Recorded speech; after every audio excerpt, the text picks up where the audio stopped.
Nakuzibu zirinya omwezi gwa kutaano mwaka 2023 omutonzi tumwebaza olw'okuba nti atusoseza okubanga tusinkana olunaku olwaleero kuva olunaku olwakyo tebadde nteekateeka yaffe wabula ebadde nteekateeka ye ekitiibwa nete tubimuddiza era n'okumwebaza nkwaniriza mu mawulire gaffe aga 44 Olweggulo nze Isa Kigongo ne muganda wange Livingstone Kawesi kulaba naffe abakozesa obubonero Natandise n'emboozi yaffe olunaku olwaleero omukulembeze w'eggwanga Yoweri Kaguta Museveni ayise ababaka abatuula akakiiko akavunaanyizibwa ku mbalirira y'ennyaffe Uganda mu lukiiko lw'eggwanga olukulu okubeera nga babaako bye bagaayagaayamu wabula omukubiza w'olukiiko lw'eggwanga olukulu Anita Mong yeeganye okubanga alina ky'amanyi ku nsisinkano eno Mwami Museveni gy'ayise. Omukulembeze w'eggwanga Yoweri Kaguta Museveni ayise abakiise abatuula akakiiko akavunaanyizibwa ku mbalirira y'ennyaffe Uganda ng'akadde kano Paalamenti eri ku buvunaanyizibwa bwa kutematema mbalirira ey'omwaka gw'ebyensimbi ogujja 2023-2024. Kino kibatuddwa akulira oludda olw'abala gavumenti mu Paalamenti Mathias Mpuuga Nsamba bw'abadde ayagala okufuna okwanukulwa okuva eri omukubiza w'olukiiko lw'eggwanga olukulu. The committee for budget is illiterate. That's not a crisis, but my challenge is that my members in the committee have given me information that they have been summoned by the President to State House. And that summon does not include the instructions of the Speaker, Regional Speaker. Onategezeza ng'abamu ku bakiise be bwe bayitiddwa ate nga kino kyakukosa emirimu ekyali gimu egikwata n'embalirira ey'ennyaffe Uganda. As the leader of the opposition in this house, I find that invitation, or rather a demand for appearance by a committee, irregular, right on the Speaker, unless the Speaker guides this house so that I know how to guide my members that have found a bit repugnant to simply appear by summons by the presidency at a time when they are supposed to be considering and reconciling our budget figures, right on the Speaker. Wabula omukubiza w'olukiiko lw'eggwanga olukulu Anita Mong avuddeyo n'ategeeza nga bw'atamanyiiko bakiise bonna baayitiddwa era nga bwe baba bagenzeeyo bandiba nga bagenzeeyo kusisinkana ssentebe w'ekibiina ekya NRM. I have not gotten information to that effect. And when I get the information, I will first understand why they've been invited for that meeting. And it could be an interactive meeting where they're interacting with their party chairman. Just like opposition comes and interacts with the LOP. It is an interactive meeting to come up with a decision on what should be done. But when I get a written letter, I will come to you, LOP. Like in the last one of anti-homosexuality, I also invited you to ask you to allow Honorable Basalira to go for that meeting. So when I get a written communication, I will inform you, my brother. Omumyuka wa Ssaabawolereza wa gavumenti Jackson Kafuuzi avudde n'ategeeza nga ababaka bano bwe baayitiddwa wabula nga tebaalagiddwa bulagibwa era ng'oli alina ebbeetu okugenda oba obutagenda. Summoned would imply there are sanctions if they do not turn up. But to the best of my knowledge, that it is by choice. It is an invitation to which they are free to honor and turn up or not. So let's not create the impression that they are being summoned in order to be dictated to, and that if they do not turn up, there are sanctions. In this case, they are invited. Guno si gwe mulundi ogusoose ng'abakiise mu kiiko lw'eggwanga olukulu bayitibwa era ng'abakiise abakyasembyeyo be batuula kakiiko ak'ebyamateeka mu lukiiko lw'eggwanga olukulu nga n'etteeka eryabayisa lye likwata ku kulwanyisa ebikolwa eby'omukwano ogw'ekikulu ekimu. Isa Kigongo ku lwa Channel 44 Olweggulo. Natwengeddeyo buli lunaku wabeerawo okusaba era ng'olunaku lwajjo lwadde lwakusatu wabaddeyo okusaba okwa masekati ga Sabbiiti bingi ebyabaddewo bangi abagizeeyo n'ebyamagero byabwe. Nkutegeeza nti n'olunaku lwali waliyo okusaba okugenda okubeerawo era tosaanye kubeera nga olutumira mwana olw'ensonga nti ayinza okutwalira ekyamagero ekyandibadde ekikyo n'olw'ensonga eyo jangu nawe ofune ekyamagero ekikyo ekyakuwandiikibwako kamutuuseeko ebimu ku ebyo byabaddewo olunaku olwajjo omwana omuwala eyazze nga takyasobola kussa wabula yagenza okuddayo nga n'okudduka emisinde tokyamusobola.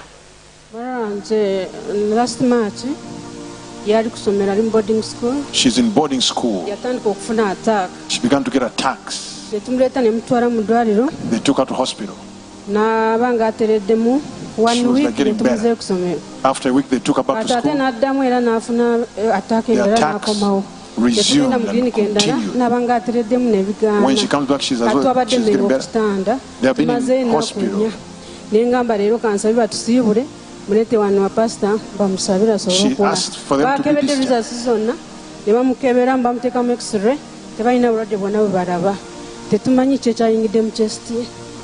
When you look at her lungs,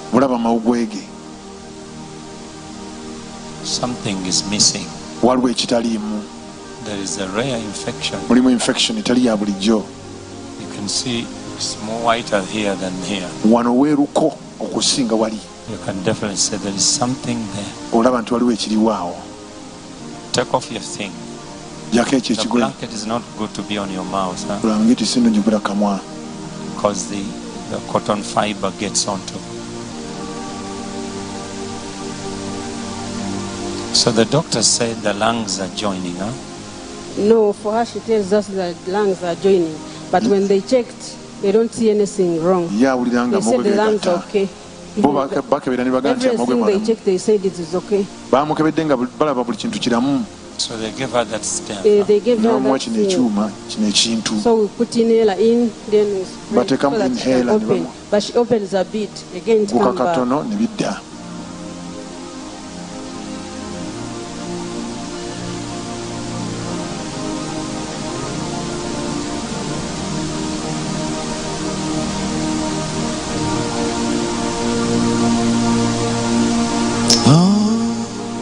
Bread of heaven, feed me till I want no more. Here's my cup, fill it up, and make me whole. Oh, it is Jesus. Jesus in my soul, for I have touched the hem of his garment, and his blood made me whole. He touched me. Oh, he touched me. And oh, the joy. Every infection, get out of her lungs, get out of her chest. Every disease, whatever you are, demonic powers, forces of darkness, spirit of death, evacuate her chest once and for all. Get out. I adjure you by the authority granted to me by Jesus of Nazareth, the Son of the living God. Anointing, heal this girl, free her now. Loose her chest. It's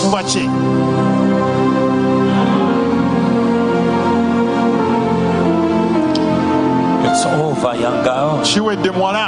It's over. It's over.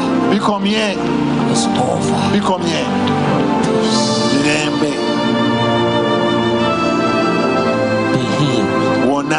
Be free. In Jesus' name.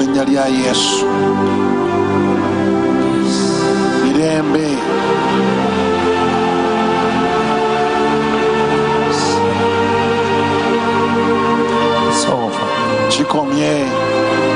It's over. It's over.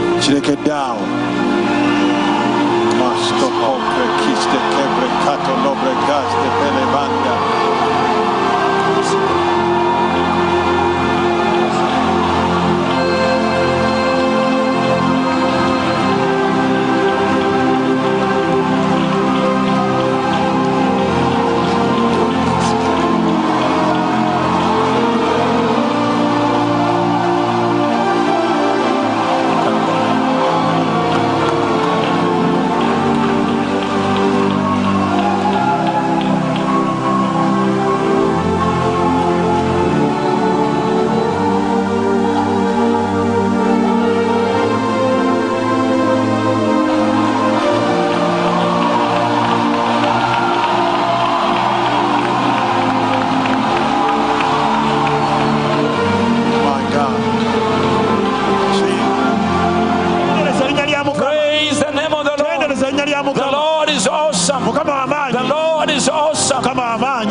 She came here. Yes, in hands. Somebody clap your hands. She's running. Glory, hallelujah. Is this the girl? Somebody clap your hands to Jesus. Something has happened today. Don't come up here. In Jesus' mighty name. My God, my God. My God. Whoa, glory to God. By the power of the Holy Ghost. My God, she's smiling now. Mama, are you happy? But God has made it.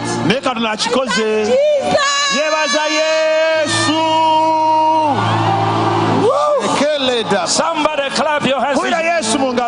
Somebody clap your hands. Here she is, rejoicing, praising God. How are you? You are fine now.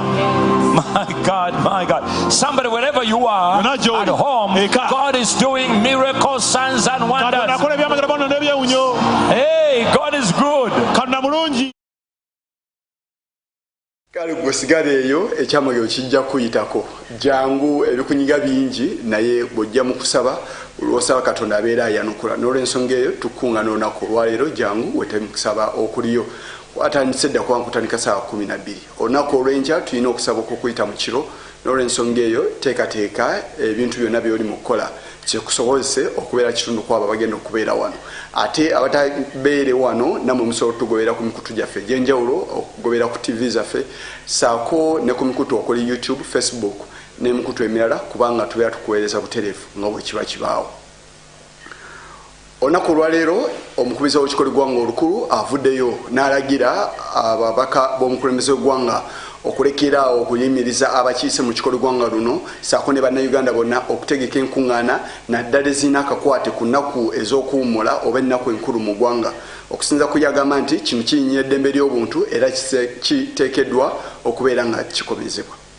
Omukubiza w'ekikolo gwanga olukulu Anetianita Mong azzeemu okukaatiriza ebiragiro bye yafulumiza ku nkwata embi eri abakiise mu kikolo gwanga olukulu. Kinyajukirwa nti abamu ku bakiise abakyala mu kikolo gwanga olukulu bazze balemesebwa okutegeka emikolo egitali gimu nga n'ogukyasembyeyo gwe gukwata ku lunaku lw'abakyala. Bw'abadde aggulawo olutula lwa paalamenti alagidde ebitongole by'okwerinda okuwa ekitiibwa emikolo gy'eggwanga era nti abakiise bateekeddwa okugitegeka n'okukkirizibwa nga tebagaaniddwa. Commemoration of the international recognized days such as Women's Days must be respected by all the stakeholders.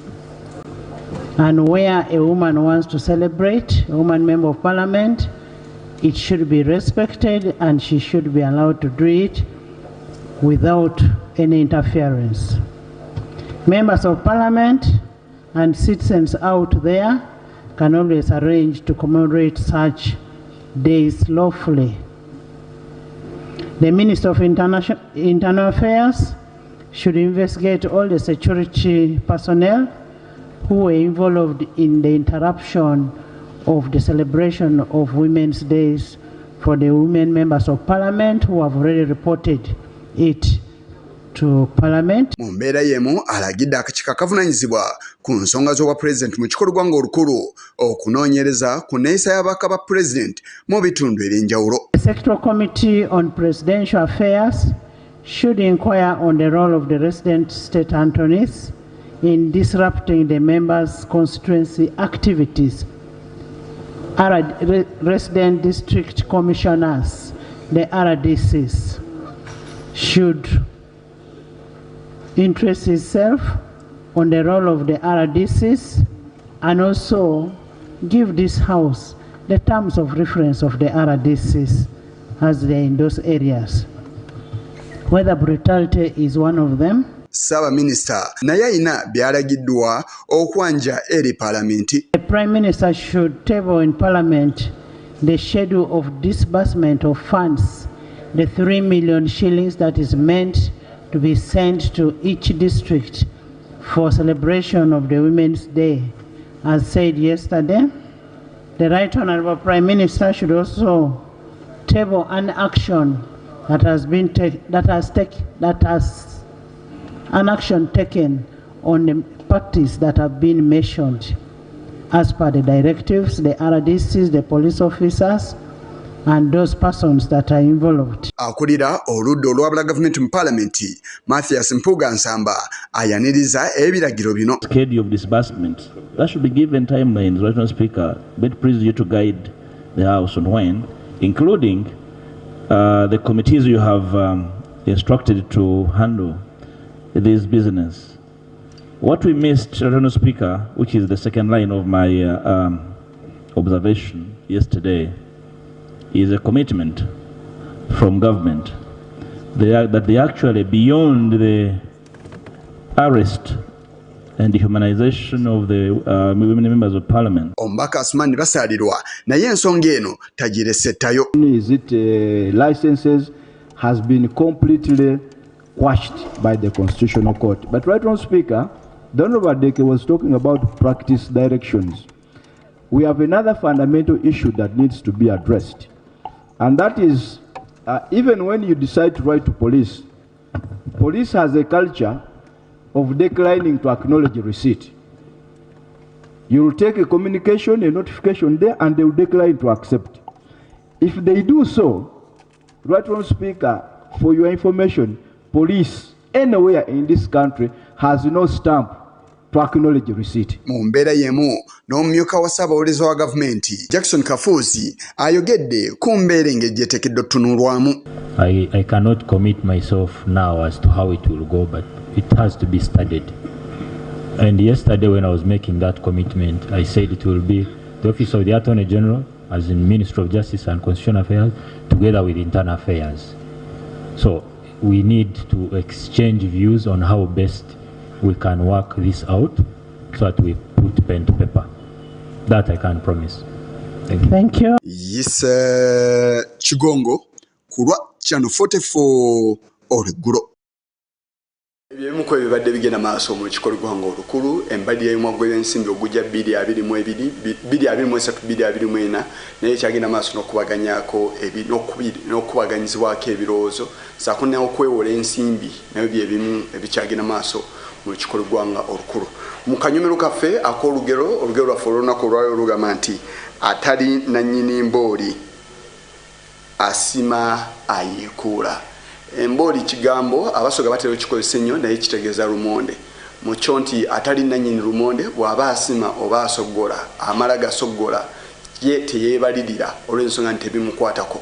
Mu bulamu bwaffe obwa bulijjo abantu bangi bwe baba bakola ku bintu ebitabakwatako bakola neemalidde ne balemererwa okusaayo ennyo essira okumanya nti ekintu kino newankubadde si kyange naye kyamakulu nnyo eri abantu abalala era nteekeddwa kikwata obulungi. Olw'ensonga eyo weekube mutoki mu nkwata gy'okwatamu ebintu newankubadde si bibyo byabalala olw'ensonga nti n'omulundi omundi ojja kubeera obyetaaga era bijja bbeera bya mugaso nnyo gy'oli. Omumyuka w'omukulisa olw'eggwanga olukulu Thomas Tayebwa yeeyunze ku lutalo lw'okulwanyisa omusujja gw'ensiri. Ono avuddeyo n'ategeeza nti enteekateeka eno yakwongerwamu nnyo amaanyi era n'ensimbi okulaba nti bannansi abafa olw'obulwadde buno oba olw'ekirwadde kino bakendeera okusinza ku bibalo biraga nti bannansi bangi abafa olw'omusujja gw'ensiri era nga ebiviirako bino kwe kubeera nti amazzi galegama mu maka g'abantu si kye kyokka wabula n'obutabaawo ddagala limala wabula gavumenti ekoze ekisoboka okulaba nga egaba obutimba saako n'enteekateeka endala okulaba nga omusujja guno gutuulibwa ku nfeete wabula kikyagaanye. Amyuka siika w'olukiiko lw'eggwanga olukulu omwami Thomas Tayebwa olunaku olwaleero mu nsisinkano y'akabondo kakwasaganya ensonga z'omusujja gw'ensiri mu lukiiko lw'eggwanga olukulu vuddeyo n'ensonga ez'obusimbalala okulaba nga bayambako okulwanyisa omusujja gw'ensiri wano ku lukalala lwa Afirika. Bano nga batunuulidde Uganda nga beegattiddwako ekitongole ky'ebyobulamu mu nsi yonna bavuddeyo ne balaga nga waliwo emiwaatwa era nga Uganda bwekwata ekyokusatu okubeera ng'efiibwa ng'abantu bafa omusujja gw'ensiri era bano ne balaga nti weetaaga okubaawo enkola ereeta ensimbi eziwerako okulaba nga omusujja gw'ensiri gulwanyisibwa. Naye bw'agenze maaso n'okunnyonnyola nti omusujja gw'ensiri bwe baba bagulwanyisa tebalina kutabikamu bya bufuzi, balina okutunuulira ensonga okulaba nga ensimbi zino zivaayo n'okulaba nga abasawo aba intern bavujjiribwa ensimbi okuyambako ku basawo abakulu n'okulaba nga bateekawo ebikozesebwa okubayambako okutuukiriza emirimu gyabwe. Malaria. And then we would appear more. This fight against malaria is not on our fight. No. We have expatriates coming from wherever. They are working in Uganda. Unlike us, for them, once they are bitten by malaria, the next day they are dead. For us, we can persevere. It's preventing tourists as a country. You hear tourists who say, no, malaria. I've talked to some. They're like, malaria, how are malaria cases? Some of your children, you people who are capable, some of your children are even fearing going out, going up country. They want to remain in Kampala, not knowing Kampala has more malaria cases. So we put together our efforts, and I think, like we have committed, our biggest effort is that we better use the voice and power we have as parliament. We shouldn't be whining, we shouldn't be complaining, because we are the ones who appropriate. We are the ones who appropriate money to be squandered when we have opportunities, when we have issues that require very, very serious attention and costing little money, not even costing much. We are the ones. So sometimes when we are on the floor and I see us blaming government, Tayebwa ageze maaso n'okulambula ku nsonga okuva no kusemazinga y'olukalala lw'abaddugavu ngeri ze bagenda okukola kulaba nga balwanyisa omusujja guno na butya ensi bazi Nigeria ne DR Congo bwe zikyasinzemu omusujja gw'ensiri era ebitongole by'ebyobulamu birina okuvaayo nabyo ne bikwatagana ne Uganda omusujja guno bagulwanyisa. Yes, but I mean, these are the issues now you should use. If a minister stands up on the floor of parliament, he says, honorable colleagues, our partners give us 98% of the budget. I showed you that we get over around $264 million from partners. Government gives only 4.9. We asked you to increase it 10 million. And you never added a coin. Will you roast the minister on the floor? How? And yet you had the power to give? Or will you tell the minister, and you remember we have also removed now travel budget for ministries. So you have even removed the money for the minister to travel and lobby for more funds. Yeba ssentebe abakwasaganya folamu eno nabo bagenze maaso okunnyonnyola ku nsonga ez'omusujja gw'ensiri bwe gutuuse era bano ne balaga nti omusujja gw'ensiri gutta bannayuganda bangi nnyo n'okusingira ddala mu biseera ebya covid oba ssaako ekintu ekirala kyonna n'ezi accident ezibeera ku nguudo nti omusujja gw'ensiri gukyakirawo nnyo. Asking the same thing, pressing for a bilateral relationship. So this is how political commitment can really drive these kinds of agendas. And when we came, Malaria Consortium convinced us that we should also take this path, the path Zambia is taking, reporting each and every case, reporting a recovery, reporting a death, So we should improve our reporting. Last but not least, the countries that have eliminated malaria. Chairperson in the whole of Uganda, that is making an allocation on the issue of fuel facilitation to support the ambulance services in the system. And then the chairperson of Bugiri has gone ahead to personally involve himself in arresting the culprits of, I don't know the right term, these people who think that government drugs. No. Bagenze maaso n'okusaba Paalamenti eyise amateeka ag'enjawulo agasobozesa omusujja gw'ensiri okubeera nga guggwaawo era bano basuubiza okwatagana n'ensi ezibaliraanye mu mukago ogwa African Community nga bayambibwako amawanga amalala. Channel 44 Olweggulo, nze Nixon Bale wano ku lukiiko lw'eggwanga olukulu mu Kampala. Yenza nnyo omusasi waffe Nixon Bale yatukulisaayo olutalo olw'okulwanyisa omusujja gw'ensiri lwaffe ffenna olw'ensonga etutereeze emyala twemesuula mu bucupa saako n'ebigwa mu kkowe eryo obuveera nabo tubwokye okusobola okubeera nga tutaakiriza tuwe n'ekyanya amazzi gasobole okubeera nga gakulukuta bulungi mu myala saako n'ebintu ebirala n'olw'ensonga eyo okusaawa ensiko kitundu ku ffe kijja tuyambako okutaakiriza saako n'okuwona omusujja gw'ensiri n'omuwendo gw'abannansi abafa olw'ekirwadde kino gujja kukendeera. Olunaku olwaleero ekitongole ekivunaanyizibwa ku kukuŋŋaanya omusolo mu nyaffe Uganda ekya Uganda Revenue Authority kisinkanya abasuubuzi ab'enjawulo naddala abeegatta mu kibiina ekya Kasita Uganda oba Kampala City Traders Association Uganda okubaganya ebirowoozo ku nsonga y'emisolo egikutte wansi ne waggulu. Bano balombojjedde ekitongole kino ku ngeri gye bayisibwamu nga bagenze okuŋŋanyizibwako omusolo ne bagamba nti kino kiteekeddwa okuba nga kikubwamu ttooki ssaako n'emisolo egy'enjawulo egiteekebwa ku bintu byabwe.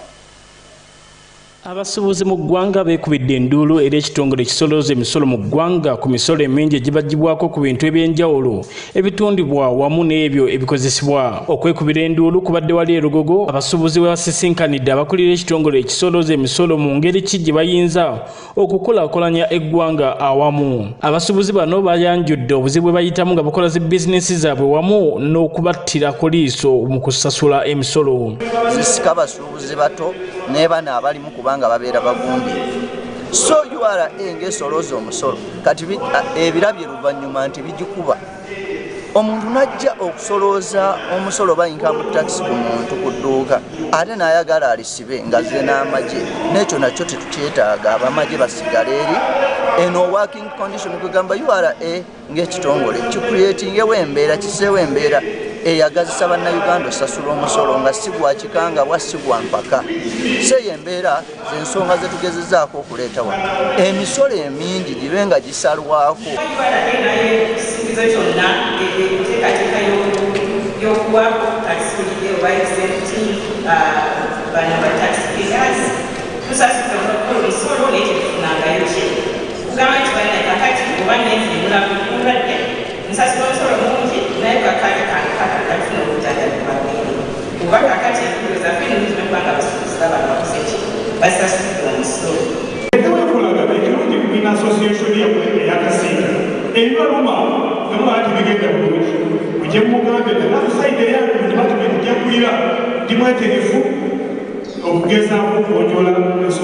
Bano beegattiddwako omukulembeze waabwe owa Kasiita Musoke Thaddeus Kitandwe okusaba ekitongole kisolooza omusolo mu ggwanga okuvaayo okusomesa abasuubuzi ku ngeri gye bayinza okusasulamu emisolo obulungi nga tebafunye buzibu bwonna.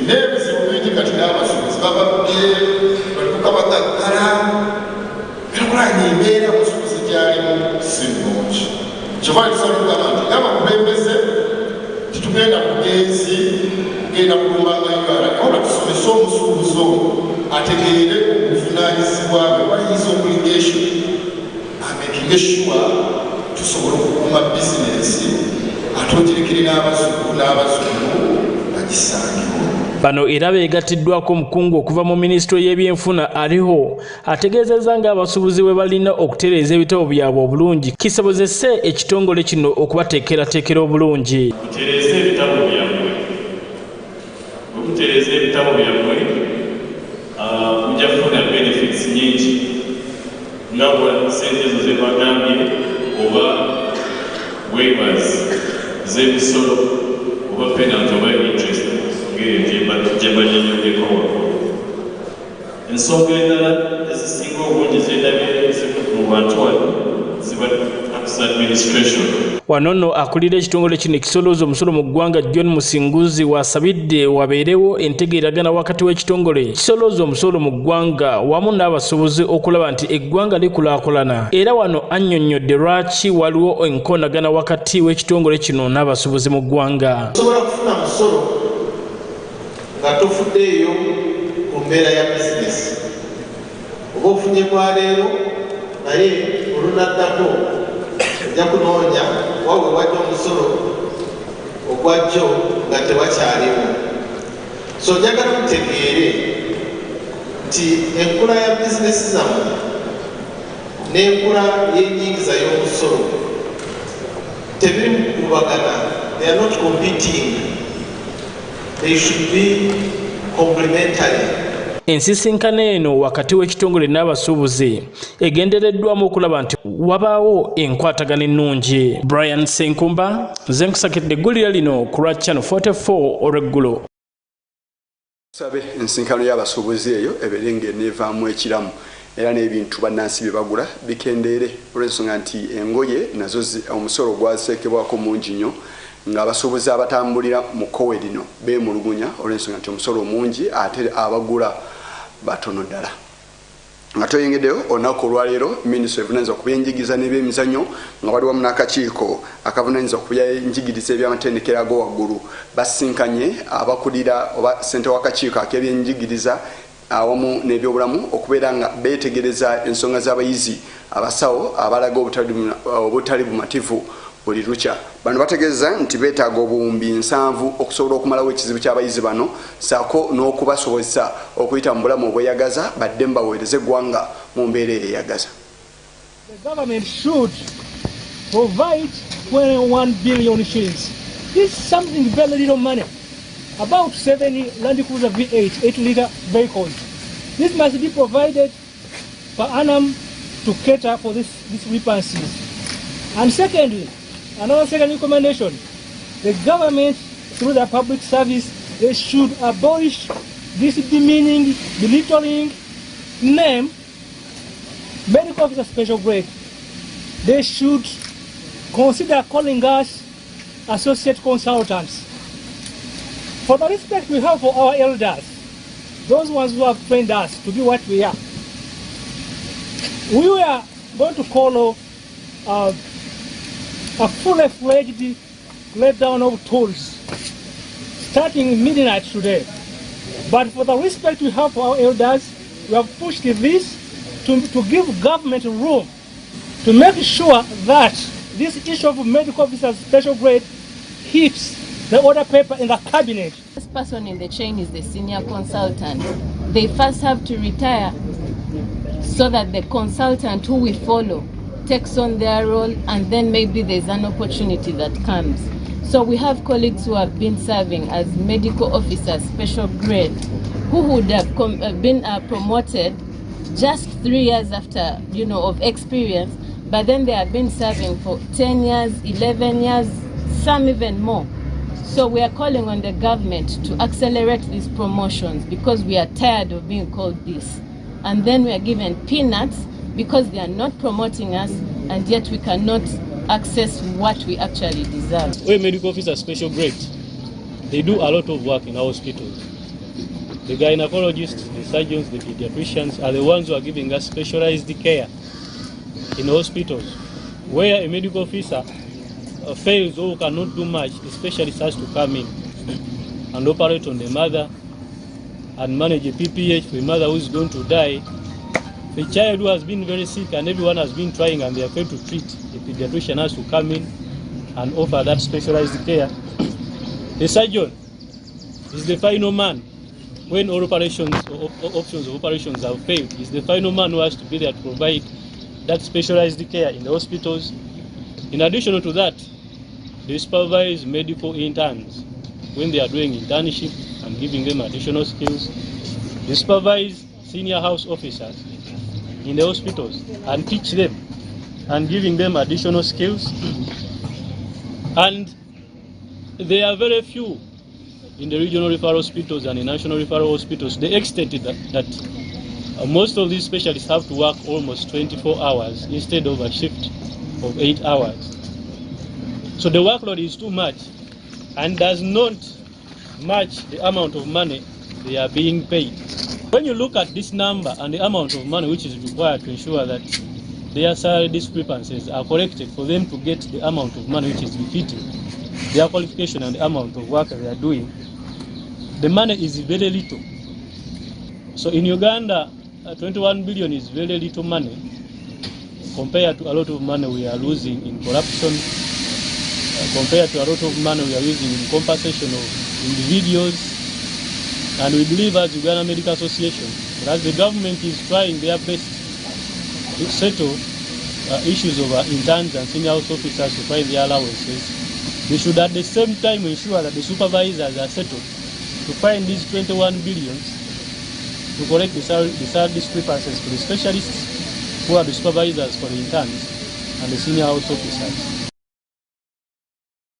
Emboozi ekwata ku bayizi abasawo boogerwako nga balaga obutali bumativu mu kibiina kyabwe kibataba ekya Uganda Medical Association. Bano basuubiza nga bagenda okusawunsa ebikola olw'okubirwa sabbiiti ejja. Twadde tukusuubiza emboozi ekwata ku minisita ow'ebyenjigiriza n'ebyemizannyo Mbezi Jane Kirizoso Muyingo bw'alabiseko mu kakiiko mu lukiiko lw'eggwanga olukulu nga baagala ensimbi obuwumbi 7 zibayambeko okumala ekizibu ky'abasawo bano.